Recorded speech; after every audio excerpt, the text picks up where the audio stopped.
दोस्तों नमस्कार, कैसे हो। Welcome to our channel NEET prepare. और आज इस वीडियो में हम पढ़ रहे हैं chapter number 2 of class 12 biology. तो चलिए स्टार्ट करते हैं। हमारा चैप्टर है sexual reproduction in flowering plants. तो ये जो चैप्टर है इसकी सबसे पहले मैं आपको इंपॉर्टेंस बताता हूँ। ये कैरी करता है हर साल यहाँ से 3 से 4 क्वेश्चन पूछे जाते हैं। That's the weightage. देखो कितना इंपॉर्टेंट है। 3 से 4 अगर क्वेश्चन नीट में आ रहे हैं तो यहाँ पे दूसरी बात ये आती है कि आपको इसमें पढ़ना क्या है। आपको इसमें एनसीईआरटी के साथ साथ थोड़ा लिटिल बिट थोड़ा सा ज़्यादा आपको जानकारी इकट्ठी करनी होती है, क्योंकि बाहर से भी थोड़ा बहुत इधर उधर से रिलेटेड एनसीईआरटी बेस्ड होता है पेपर, लेकिन उससे कुछ रिलेटेड, जैसे एनसीईआरटी में एक वर्ड दिया हुआ है लेकिन उसमें गागर में सागर बनने वाली बात होती है एनसीईआरटी में, तो वो वर्ड को हम एक्सप्लेन करेंगे यहाँ पर, उसको अच्छे से पढ़ेंगे। तो आप इसमें जो भी आपको थोड़ा बहुत एक्स्ट्रा लगे लिटिल बिट, तो वो भी आपको मैं मानता हूँ कि आपको वो याद करना चाहिए, जिससे आपके कॉन्सेप्ट्स और ज़्यादा क्लियर हो और आपको चीज़ें अच्छे से समझ आए।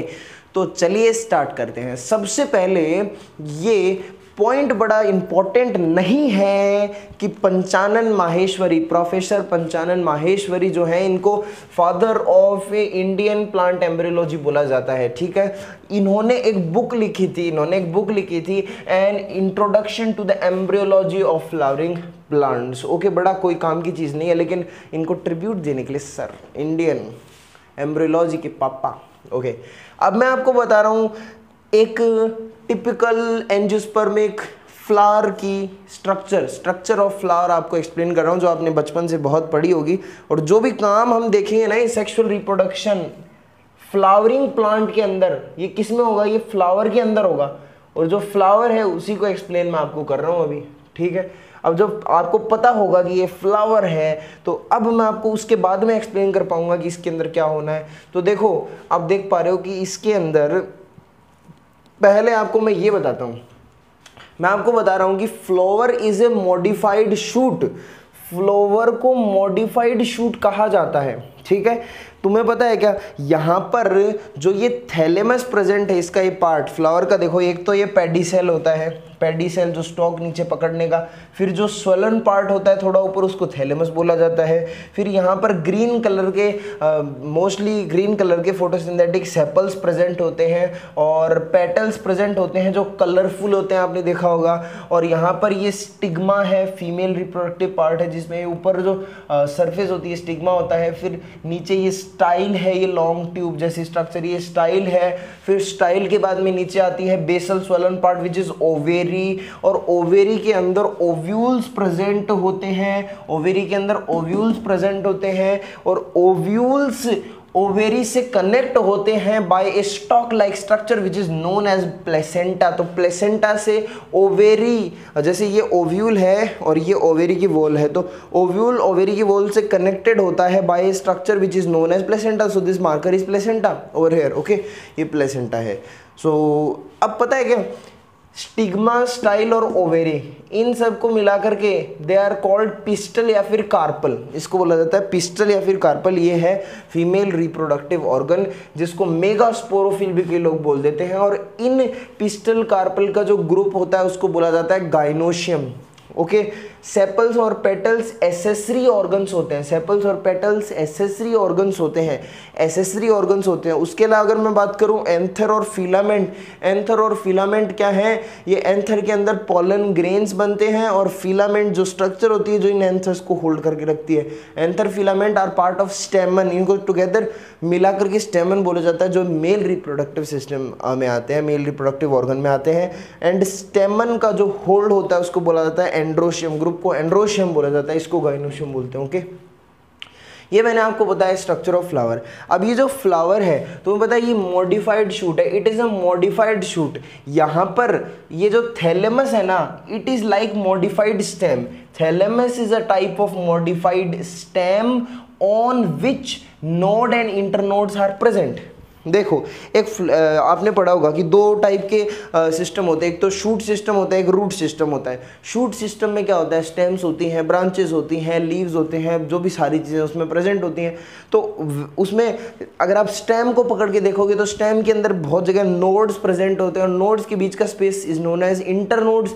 तो वैसे ही ये जो फ्लावर है ये एक मॉडिफाइड शूट है, इसमें थोड़े मॉडिफिकेशन है, सीधी सीधी शूट नहीं है, मॉडिफाइड शूट है। और मॉडिफाइड शूट के अंदर ये जो थैलेमस है ये स्टेम की तरह एक्ट करता है, ये जो थैलेमस है ये स्टेम की तरह एक्ट करता है। और मैं आपको बताऊं ये स्टेम की तरह एक्ट करता है और इस पर जगह जगह नोड्स प्रेजेंट होते हैं, इस थैलेमस पर जगह जगह नोड्स प्रेजेंट होते हैं। लेकिन ये जो नोड्स होते हैं ना, इनके बीच में जो स्पेस होता है वो बड़ा कम होता है, नेग्लिजिबल स्पेस होता है। मतलब जो इंटरनोड वाले जो जगह है ना, इंटरनोड लगभग नेग्लिजिबल सा होता है। देखो nodes are present very close because internodes are small, internode बड़े छोटे होते हैं।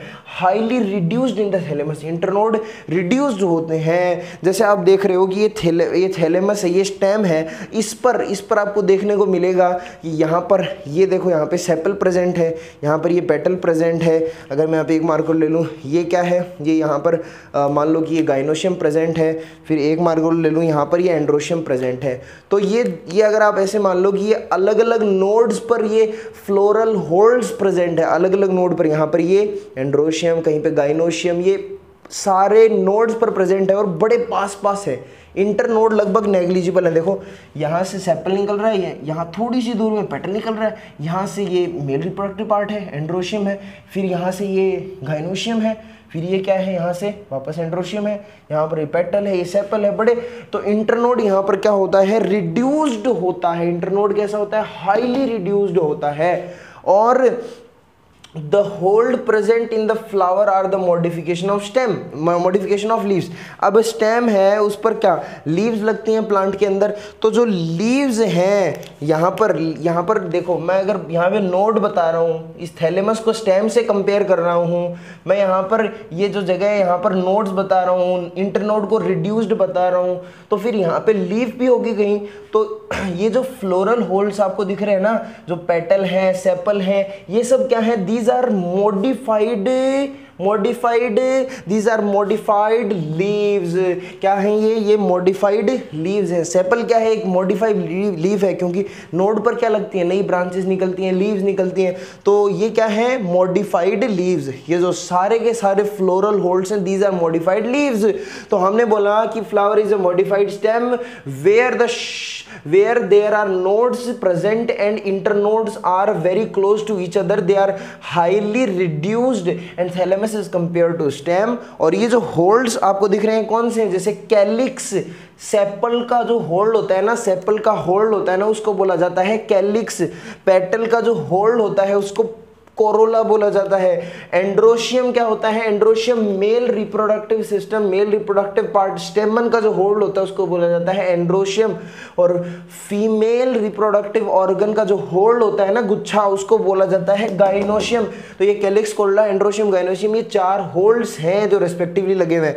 जैसे सबसे बाहर की तरफ ये वाले नोड्स हैं, यहाँ पर सेपल है, फिर उसके बाद में अपन देखने को मिलेगा कि यहाँ पर पेटल है, फिर आपको देखने को मिलेगा एंड्रोशियम है, फिर आपको देखने को मिलेगा गाइनोशियम है। तो ये एक ऑर्डर में अरेंज है सारे के सारे होल्ड्स। ओके, अब नीचे एक लाइन लिखी हुई है, तुम्हें पता है कि जब भी हम किसी चीज की स्टडी करते हैं, तो हम एक चीज को रेफरेंस मान लेते हैं।